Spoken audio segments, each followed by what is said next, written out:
Fantastic Four, Rise of the Silver Surfer. The characters we all know and mediocrely like are back and better than ever. I watched this movie a couple nights ago, and before that it was a couple of years ago, and before that it was my childhood. Watching it again with adult eyes, it holds up pretty well. Now, the actual plot of this movie. Reed and Sue are trying to get married for what is the 4th time, and they keep on getting interrupted, and they get interrupted again by this new cosmic energy that's been swirling around the earth. And with this cosmic energy comes world-ending catastrophes, unnatural stuff occurring, like snow in Egypt, bodies of water just draining, just power outages, just stuff that is not supposed to happen. Turns out it's a space being called Silver Surfer. And just, wow. For being 2007 CGI, it looks absolutely amazing. I gotta say, the effects still really look great. The Surfer looks absolutely amazing. What the board can do all looks great. Still really holds up. And that chase scene with Surfer and Johnny, and Surfer phasing through a building. Oh my god, what an amazing shot reveal. Give me a nerdgasm. Surfer phases through a bus, Johnny has to go around it, and finally Johnny catches up to the guy, and he immediately just stops him by grabbing onto his throat. Holy shit, this guy's unstoppable. And he just takes Johnny up into space and just chokeslams the guy down from there. Now, because of what essentially is this alien, Johnny has the ability to switch powers with the other members of the team. And he does 3 separate times throughout the movie. And I'm sorry, but this is funny. And speaking of the team, you know what I noticed about this one is it actually feels like they're a family in this one. And people actually want to be around each other. And it's not like an inconvenience like it was the last time. People that actually have a bond.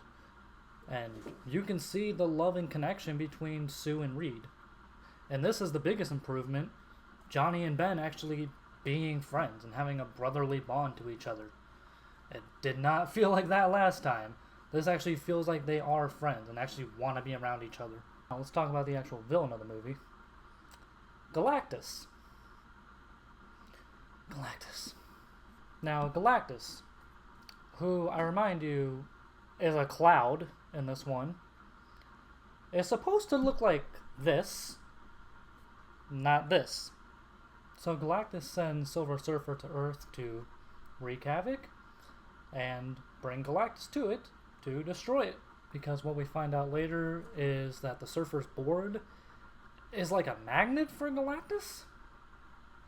Alright, weird, but I've seen weirder in comic book movies. But before we have the world go kaboom, we gotta bring back Doom. Victor Von Doom, that is.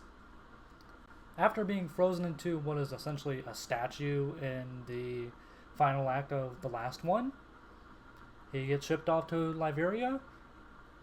But somehow in this whole world-ending catastrophe with the Silver Surfer, Surfer flies past and his cosmic energy just kind of spreads out and hits Victor, and he's brought out of it.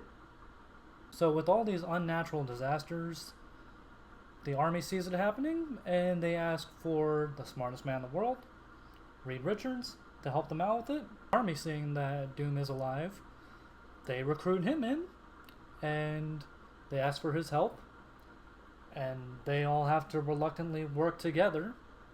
And come on, we all know that he's planning to backstab them and go for his own gain, which he does. What a surprise. And you notice now with his appearance, he looks like a perfectly normal person, which is, a little odd because last time I saw him, his body was kind of infected with metal.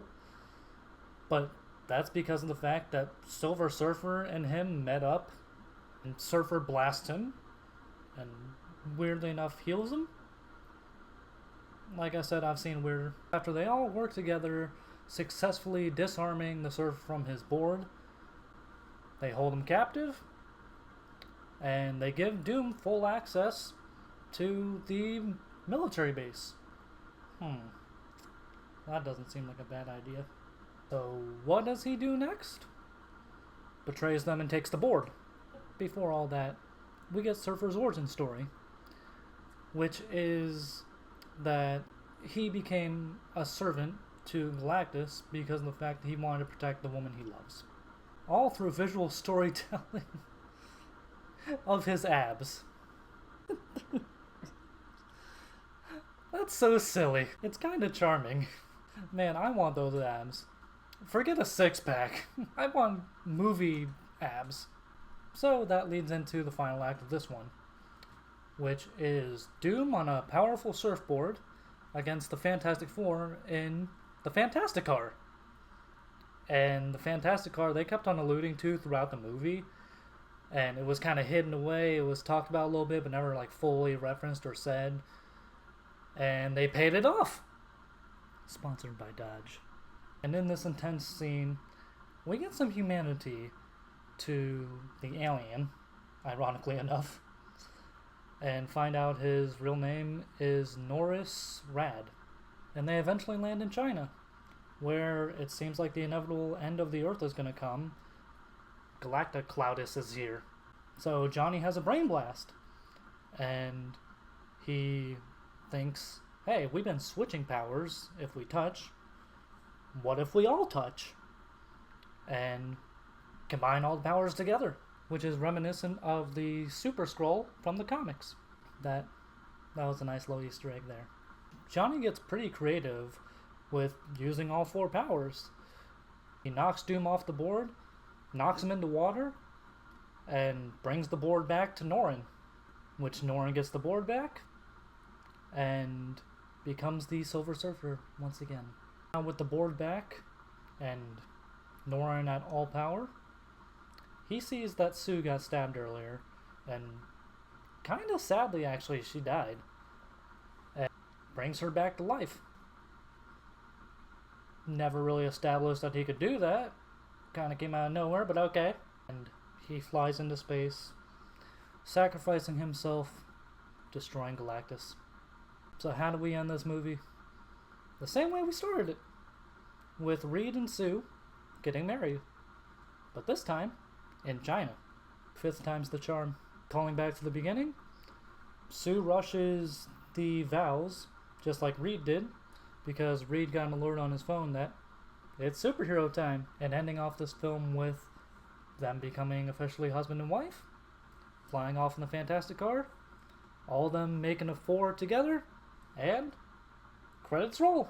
I'll say it, I enjoyed this one a lot, more than the first one actually, and I don't really know why. I think it's because it's not an origin story anymore. It's like an established team. Maybe it's a bit of nostalgia because I watched it a lot as a kid. I had the Fantastic Car toy. God, I wish I didn't lose that thing. I love that thing. I'll give it this. This one held my attention more. I think it's because I was more interested in the plot. And this one's a lot funnier, I'll give it that. Had a lot of jokes that made me laugh. A lot of visual comedy too, where a couple times Reed got just squished and smushed, and his body just compresses like a human Play-Doh. It was actually really funny to see. I thought the Silver Surfer was a really welcome addition. He had a pretty interesting story that kept my attention, and he just visually looked fantastic. My main problem with this movie is the villain, because it's practically non-existent. It's nothing but a fart cloud, and there's no motivation to it. I really enjoyed it. A lot more than I thought I would. It was a lot of fun, a lot of laughs, and just an overall good time. Are you also going to watch it leading up to First Steps in about, a week at this point? Tell me what you thought of the movie. Leave it in the comments below. Stay safe, stay sexy, stay fantastic.